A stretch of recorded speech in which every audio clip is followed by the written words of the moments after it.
উমরে ফারুক রাদিয়াল্লাহু তাআলা আনহু উনি ওনার ছাত্রদেরকে প্রায়ই বলতেন, উমরে ফারুক রাদিয়াল্লাহু তাআলা উনি বলতেন যে কুনু দুআতান ইলাল্লাহি ওয়া আনতুম সামিতুন, যে তোমরা আল্লাহর রাস্তায় দাওয়াতি কাজে বের হয়ে যাও এমন অবস্থায় যে তোমরা চুপচাপ। তো ছাত্ররা বলতো দাওয়াতি কাজও করতে বলতেছেন আবার চুপচাপও থাকতে বলতেছেন, এটা আবার কিভাবে দাওয়াত দিব? তো উমর ফারুক রাদিয়াল্লাহু তাআলা আনহু বলতেন বি আখলাকিকুম, তোমাদের আখলাক দিয়ে দাওয়াত দাও। আখলাক দিয়ে দাওয়াত দেওয়া যায় না? বলেন তো, আখলাক দিয়ে দাওয়াত দেওয়া যায় কি যায় না? যায়। এই আখলাক দিয়ে যে দাওয়াত, এটা অনেক পাওয়ারফুল। 10টা তাফসীর মাহফিল করে আমি এটা করতে পারবো না। আপনি আপনার আখলাক দিয়ে, আপনার ব্যক্তিত্ব দিয়ে, আপনার লেনদেন, হ্যাঁ, এগুলো দিয়ে আপনি যে দাওয়াটা দিতে পারবেন, অন্য অনেক কিছু দিয়ে সেটা হবে না। এজন্য ওমর ফারুক বলতেন কুনু দুআতান ইলাল্লাহি ওয়া আনতুম সামিতুন, আল্লাহর রাস্তায় দায়ী হয়ে বের হও কিন্তু চুপচাপ। কিভাবে? বলে বি আখলাকিকুম, তোমাদের আখলাক দিয়ে। এটা বেশি পাওয়ারফুল। এবং রাসূল সাল্লাল্লাহু আলাইহি ওয়াসাল্লামের ব্যাপারে যখন জিজ্ঞেস করা হতো আম্মা জান আয়েশা রাদিয়াল্লাহু তাআলা আনহাকে যে রাসূল সাল্লাল্লাহু আলাইহি ওয়াসাল্লামের আচরণ কেমন ছিল, তখন আম্মা জান আয়েশা বলতেন যে কানা খুলুকুহু আল কুরআন, কোরআনই ছিল রাসূল সাল্লাল্লাহু আলাইহি ওয়াসাল্লামের চরিত্র। পুরো কোরআনে 30 পারায় থিওরিটিক্যালি যা বলা আছে রাসূল সাল্লাল্লাহু আলাইহি ওয়াসাল্লামের জীবনীতে প্র্যাকটিক্যালি সেটা দেখানো আছে। Mobile should be in pocket. ভাইজান খুব দায়িত্বশীলতার সাথে একেবারে সামনে থেকে রেকর্ডিং করতেছেন, মাশাআল্লাহ। ওই যে শুরুতে বলছি যে সবাইকে দায়িত্বশীল হইতে হবে। আম্মা জান আয়েশা বলতেন কানা খুলুকুহু আল কোরআন, রাসূল সাল্লাল্লাহু আলাইহি ওয়াসাল্লামের চরিত্র ছিল কোরআন। ইনদামা রাসূলুল্লাহ সাল্লাল্লাহু আলাইহি ওয়াসাল্লাম ইয়ামশি আলাল আরদ কাআন্নাল কোরআনা ইয়ামশি আলাই, রাসূল সাল্লাল্লাহু আলাইহি ওয়াসাল্লাম যখন মদিনার রাস্তা দিয়ে হেঁটে যেতেন, as if a living Quran is walking on the street, মনে হতো একটা জীবন্ত কোরআন রাস্তা দিয়ে হেঁটে হেঁটে যাচ্ছে। তো তাহলে we should try to be a living দাঈ, জীবন্ত দাঈ, প্র্যাকটিক্যাল দাঈ।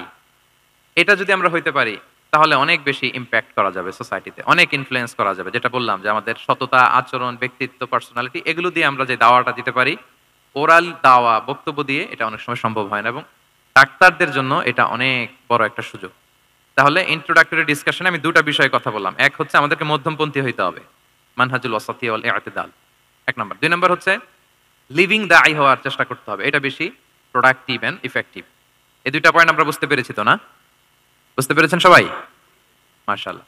এবারে চলুন যে রাসূল সাল্লাল্লাহু আলাইহি ওয়াসাল্লামের যে প্রফেটিক দাওয়া মেথোডোলজি, কিভাবে উনি দাওয়া কাজের আঞ্জাম দিতেন, সেখান থেকে আমাদের নেয়ার আধুনিক সময়ের এর প্রাসঙ্গিকতা কি আছে। আমি 10টা পয়েন্টে আজকের এই সেমিনারে কিছু কথা উপস্থাপনের চেষ্টা করব। ওমা তাওফীকি ইল্লা বিল্লাহ। 1 নাম্বার কথা হচ্ছে আমরা যে দাওয়া দিব, এই দাওয়া language should be very soft and mild and very touchy.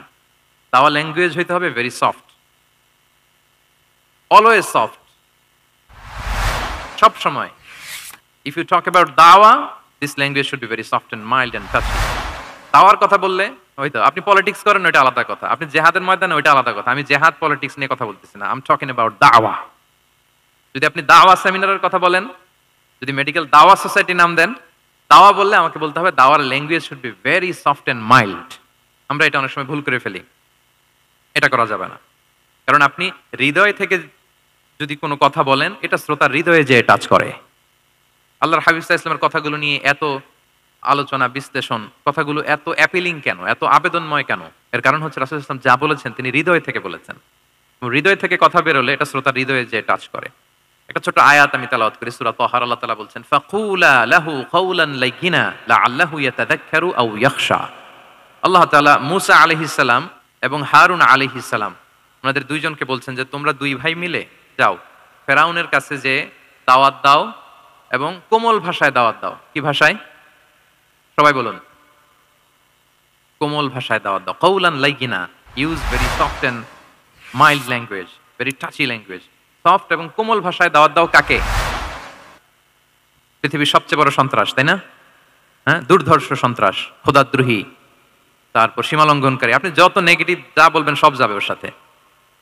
ফিরআউন। লাআল্লাহু ইয়াতাযাক্কারু আও ইয়াখশা, হয়তো সে উপদেশ গ্রহণ করবে অথবা তার হৃদয়ে ভয়ের উদ্রেক হতে পারে। হয়তো তোমরা soft and mild language use করবা। মূসা এবং হারুন কোমল ভাষায় যে তোমরা দাওয়াত দিবা। আচ্ছা, কার ব্যাপারে আল্লাহ বললেন, কাকে দাওয়াত দিতে বললেন? সবাই বলেন তো নামটা। ফেরাউন।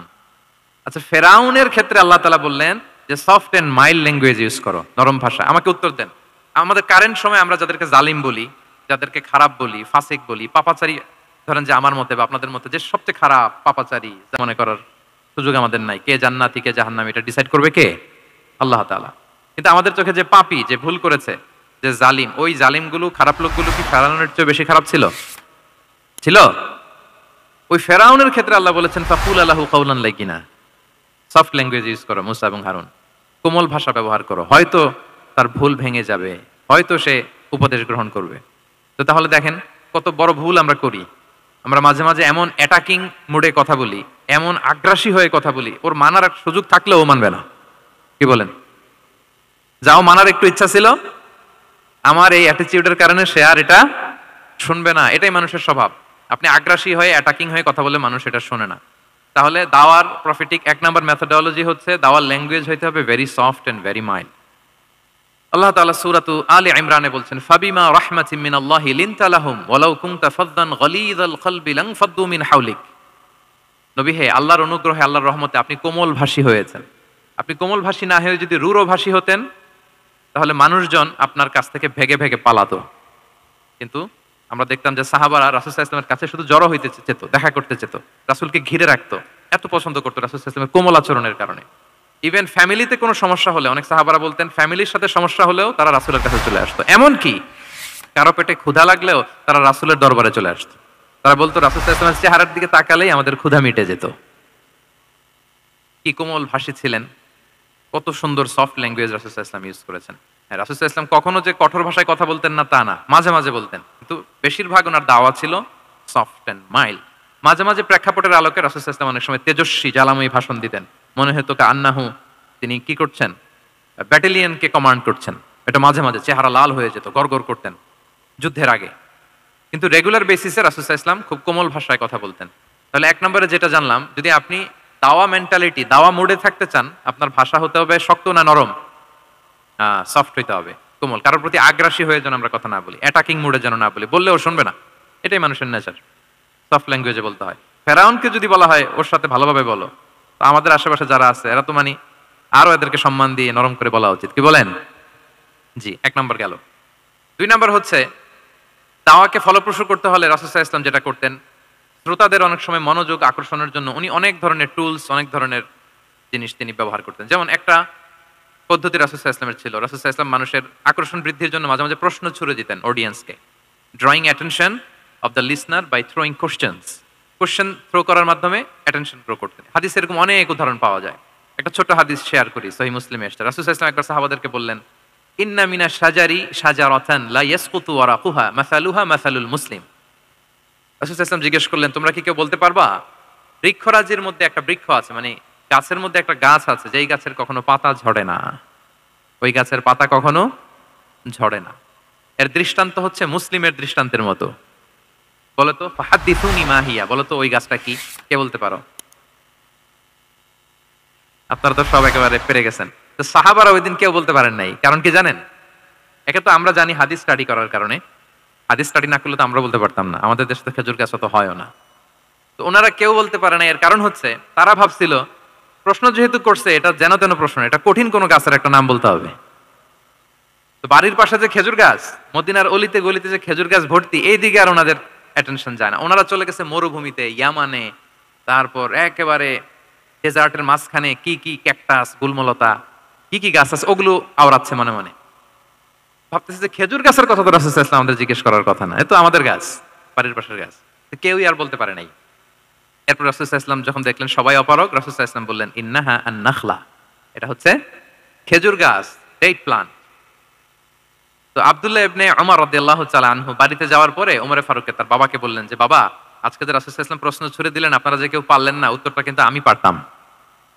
তো ওমরে ফারুক বললেন, বলো কি তুমি পারতা? তো বললা না কেন? তুমি আজকে উত্তর দিতে পারলে তো রাসূলের সামনে আমার বুকটা এত বড় হয়ে যেত, মানে লাল উট পেলে আরবরা যেই খুশি, আমি এর চেয়ে বেশি খুশি হতাম। তখন উনি বললেন যে আপনি পারতেছেন না, অন্যান্য বয়স্ক সাহাবারা পারতেছে না, মুরব্বীরা কেউ যেহেতু বলে নাই, আমি বিনয়ের খাতিরে উত্তরটা দেই নাই, কিন্তু আমি জানতাম যে এটা খেজুর গাছ। তাহলে দেখেন রাসূল সাল্লাল্লাহু আলাইহি ওয়াসাল্লাম অ্যাটেনশনটাকে ড্র করার জন্য প্রশ্ন ছুড়ে দিতেন। তো এই প্রশ্ন ছুড়ে দিয়ে কিন্তু আমরা মানুষের দৃষ্টি আকর্ষণ করতে হবে। আপনারা তো মানে প্রশ্ন ছড়াই তো আপনাদের কাজ, যে কি অবস্থা, শরীরটা কেমন, পেট ঠিক আছে কিনা, ঘুম হয় কিনা, কমন প্রশ্ন না আপনাদের? আপনাদের কাছে গেলেই তো প্রথমে জিজ্ঞেস করে যে হজম হয় কিনা, তারপর ঘুম আসে কিনা, এই হয় কিনা, অনেক প্রশ্ন আপনারা করেন। তো এইভাবে আপনি যদি আস্তে আস্তে প্রশ্নের ছলে যদি তাকে আপনি দাওয়া দিতে চান, আপনি কিন্তু দিতে পারেন। এটা রাসূল সাল্লাল্লাহু আলাইহি ওয়াসাল্লামের একটা দাওয়া মেথোডোলজি ছিল। দুইটা বলে ফেললাম, একটা হচ্ছে দাওয়ার ল্যাঙ্গুয়েজ হতে হবে অনেক শক্ত নাকি, হ্যাঁ নরম, সফট এন্ড মাইল্ড। 2 নাম্বার হচ্ছে প্রশ্ন ছুড়ি দিয়ে শ্রোতাকে আকর্ষণ করা, মনোযোগ আকর্ষণ করা। 3 নাম্বার ভিজুয়াল এক্সপ্লেনেশন, রাসূল সাল্লাল্লাহু আলাইহি ওয়াসাল্লাম এটা করতেন যাতে করে আরো সহজে বোঝানোর জন্য। এটা নিশ্চয়ই আপনারা করেন। রাসূল সাল্লাল্লাহু আলাইহি ওয়াসাল্লামের দাওয়া জিন্দেগিতে দেখা যায় প্রায় সময় কিছু উনি ভিজুয়াল এক্সপ্লেনেশন নিয়ে এসেছেন সাহাবাদের সামনে, যাতে করে সাহাবারা to get a better idea of the issue, আরো ইজিলি বুঝতে পারেন। যেমন একবার রাসূল সাল্লাল্লাহু আলাইহি ওয়াসাল্লাম অনাথ ইয়েতিমদেরকে যারা দেখভাল করে তাদের কি মর্যাদা এটা বোঝাতে যে রাসূল সাল্লাল্লাহু আলাইহি ওয়াসাল্লাম 2 আঙ্গুল উঁচু করে একবার বললেন যে আনা ওয়া কাফিলুল ইয়াতীমি ফিল জান্নাতি কাহাতাইন। আমার আঙ্গুল দুটো দেখতে পাচ্ছেন আপনারা সবাই? 2টা আঙ্গুল উঁচু করেন তো এভাবে। মানুষ তো মনে করবে ভিক্টরি সাইন দেখাই দিছে আমরা। এই যে তো রাসূল সাল্লাল্লাহু আলাইহি ওয়াসাল্লাম বললেন আনা ওয়া কাফিলুল ইয়াতীমি কাহাতাইন, হাত নামান। অর্থাৎ আমি এবং এতিমের রক্ষণাবেক্ষণকারী কিয়ামতের দিন এভাবে কাছাকাছি প্রতিবেশী হয়ে থাকবো। এই 2টা আঙ্গুলের মাঝখানে যেমনি খুব একটা স্পেস নাই, গ্যাপ নাই, মানে একেবারে কাছাকাছি, নেইবরিং ফিঙ্গার, রাইট? আমি এবং এতিমের রক্ষণাবেক্ষণকারী এইভাবে নেইবর হয়ে থাকবে। এই যে ভিজুয়াল এক্সপ্লেনেশন দেখছেন, এই যে দাওয়ার মধ্যে মাঝে মাঝে এরকম ভিজুয়াল এক্সপ্লেনেশন করতে হবে যাতে করে শ্রোতারা বুঝে। রাসূল সাল্লাল্লাহু এটা করেছেন। আচ্ছা, মুসনাদে আহমদে এক হাদিস এসেছে, রাসূল সাল্লাল্লাহু আলাইহি ওয়াসাল্লাম একবার খেজুরের একটা ডাল নিয়ে মরুভূমির মধ্যে একটা দাগ টানলেন। খাত্তালানা রাসূলুল্লাহ সাল্লাল্লাহু আলাইহি ওয়াসাল্লাম খাত্তান, একটা স্ট্রেইট লাইন দিয়ে রাসূল সাল্লাল্লাহু আলাইহি ওয়াসাল্লাম বললেন এটা হচ্ছে সিরাতুল মুস্তাকিম। সাহাবাদের দৃষ্টি আকর্ষিত হলো, সবাই মনোযোগী হয়ে উঠলো, তাই নাকি? সিরাতুল মুস্তাকিম, যে দোয়া আমরা প্রতিদিন করি, ইহদিনাস সিরাতাল মুস্তাকিম, খেজুরের ডাল দিয়ে স্ট্রেইট লাইন কেটে বললেন এটা হচ্ছে সিরাতুল মুস্তাকিম। এবার ওই খেজুরের ডাল দিয়ে ডানে বায়ে অনেকগুলো ছোট ছোট দাগ কাটলেন আর বললেন হাযিহি সুবুলুশ শাইতান, এগুলো হচ্ছে শয়তানের রাস্তা, এটা হচ্ছে মুস্তাকিম সোজা রাস্তা যেটা জান্নাতে যায়। আর ডানে বায়ে অনেকগুলো দাগ কাটলেন, ডেকে বললেন এই প্রতিটি রাস্তায় একটা করে শয়তান বসে থাকে আর সে তোমাদেরকে টেম্পটেশন দিতে থাকে, প্রভোকেশন করতে থাকে, ধোঁকা দিতে থাকে, ওয়াসওয়াসা দিতে থাকে। ডানে বায়ে না তাকিয়ে এই সিরাতুল মুস্তাকিমের পথেই অবিচল থাকতে হবে, ইনশাআল্লাহ বলেন। তাহলে দেখেন মরুভূমির মাঝখানে, তখন তো আর ওই যে এলইডি প্রজেক্টর থাকলে হয়তো রাসূল সাল্লাল্লাহু আলাইহি ওয়াসাল্লাম ওইটাই ব্যবহার করতেন, আমরা এটা এখন করতে পারি বোঝানোর জন্য। রাসূল সাল্লাল্লাহু আলাইহি ওয়াসাল্লাম খেজুরের ডাল দিয়ে মরুভূমির মধ্যে দাগ কেটে সাহাবীদেরকে এই ভিজুয়াল এক্সপ্লেনেশন দিলেন এবং সাহাবারা খুব সহজে বুঝতে পারলেন যে কোনটা সিরাতুল মুস্তাকিম, কোনটা সিরাতুশ শাইতান। এভাবে রাসূল সাল্লাল্লাহু আলাইহি ওয়াসাল্লাম ভিজুয়াল এক্সপ্লেনেশন ইউজ করতেন। আমরা বিশ্বাসীরা যে ভাই ভাই, মুমিনরা যে ভাই ভাই, আমাদের সম্পর্ক যে কত সুদৃঢ় মজবুত, এটা বোঝাতে যে একবার রাসূল সাল্লাল্লাহু আলাইহি ওয়াসাল্লাম বললেন আল মুমিনু লিল মুমিনি কাল বুনিয়ান, বিশ্বাসীরা তাদের সম্পর্ক হচ্ছে কাল বুনিয়ান, একটা সুদৃঢ় প্রাচীরের মতো, সীসা ঢালা প্রাচীরের মতো। ইয়াশুদ্দু বা'দুহু বা'দা, যেটার এক পাশ আরেক পাশকে মজবুত করে। Strengthening one part the others, এক পার্ট আরেক পার্টকে মজবুত করে। যেমন বিল্ডিং এদিকে ভেঙে ফেললে এটা নড়বড়ে হয়ে যাবে। তিনি বুঝালেন যে সুদৃঢ় প্রাচীরের মতো হচ্ছে বিশ্বাসীদের সম্পর্ক। এটা বলে ওয়া শাব্বাকা বাইনা আসাবিহি, মানে ডান হাতের আঙ্গুলগুলো বাঁ হাতের ভেতরে ভেবে ঢুকিয়ে দিলেন, বললেন যে এরকম মজবুত। সুবহানাল্লাহ। এই যে এই হাতের আঙ্গুলগুলো এই হাতে ঢুকিয়ে এরকম চাপ দিলে খুব শক্ত হয় না, মজবুত হয় না? রাসূল সাল্লাল্লাহু আলাইহি ওয়াসাল্লাম বললেন আমাদের বন্ধন হচ্ছে এরকম সুদৃঢ় মজবুত, সুদৃঢ় সীসা ঢালা প্রাচীরের মতো। আল্লাহু আকবার।